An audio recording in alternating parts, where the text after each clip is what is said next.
Hello, my name is Adam, and I am a reporter for Perspective Web Magazine, and this is Desiree, an owner of 2 sugar gliders, and today we are going to ask some basic questions in regards to basically what a sugar glider is and what it does. So, Desiree, what is a sugar glider? A sugar glider is a part of the mammal family. They are a marsupial, which means they do have a pouch. They're mostly found in Australia, Indonesia, New Guinea, and the best way to describe them is they're not a flying squirrel, but they look like one.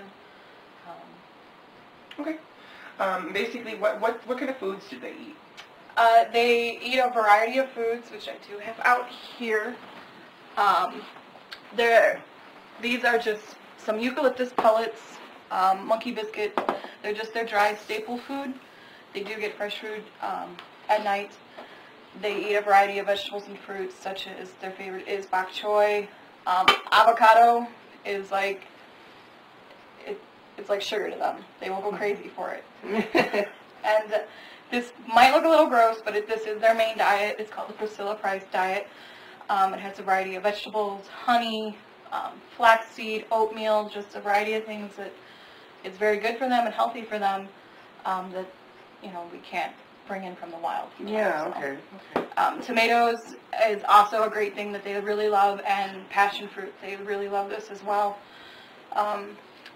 They're also susceptible to calcium deficiency. Okay. So we do mix in a little bit of calcium to help them alleviate that.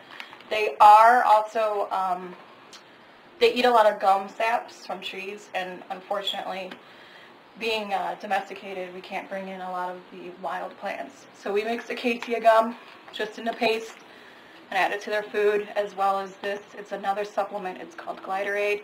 It just adds extra nutrients for them. And then these eucalyptus leaves, I got them flown in from California. I ordered them. They're fresh, and they just kind of nibble on them. It smells good for your home, too. So. Yeah, okay. Wow, they have a very varied diet. As well as mealworms. They are insectivores, so I have a couple of mealworms. It's a little gross, but they love them. Okay. And then, are there any specific requirements that's required to own a sugar glider? Or? Yes, you do have to, as you can see, you do have to build cage for them. They do like to glide and jump, so you do need a lot of space. This was custom built. You can buy your own, but this is just a little cheaper, and it was pretty fun. And you kind of describe them as like squirrels. So yeah. I'm assuming they're not very big. Why do you need such a big cage? Because they do jump. They are arboreal, which they are gliding, and sugar glider. Okay. So they do have some skin that connects from ankle to their foot. And then when they open up, it looks flap, and they use that to glide. So that's why we have to have enough space for them to jump around. It's also good for them because they are pretty active. So they are nocturnal, so that's the only time we do see them come out. But and like I said, she is an owner of 2. So can we meet the superstars? Sure. If you will? I have the little monsters here. See if they'll show their faces. Now they are nocturnal, so they don't like being out in the light, but they do come out sometimes. Let's see who I have here. This is Mika. Just trying to hide her face.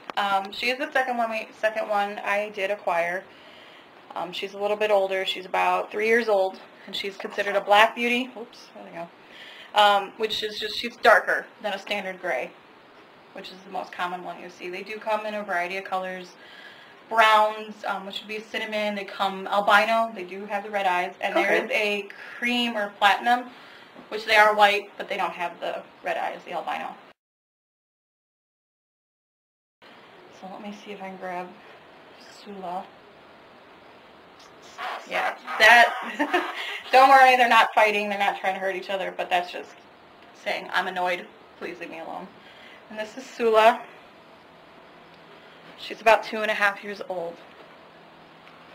She was the first one that I had. So they are companion animals, so they do need to have at least 2. Most of the time they live in colonies in the wild, which consists about 8 or more. 8 is on the smaller side, but... Okay, and if one was interested in acquiring a sugar glider, where would one find them? How do you buy them? The best place would be to find an actual breeder. Here in Illinois, we can breed them. Okay. They are an exotic, so you do have to take into consideration the legalities of having one. There are states, such as California and Hawaii especially, can't have them, can't breed them. But you can go online, look up breeders. That's the best place because they'll usually give you the most help versus pet shops. You know, you don't know where they came from, a little bit better. So it being an exotic animal of sorts, Yeah. well, it is an exotic animal, Yes. actually. How much would they be? Very expensive? Are they? They're actually pretty reasonable for an exotic. When I first started researching, I was like, oh, exotic, they're going to be kind of expensive. But if you just want a standard gray, they're usually between $100 and $150. When you get into the different colorings, they're a little bit more rare. Okay. A little bit more expensive. Oh, I can imagine.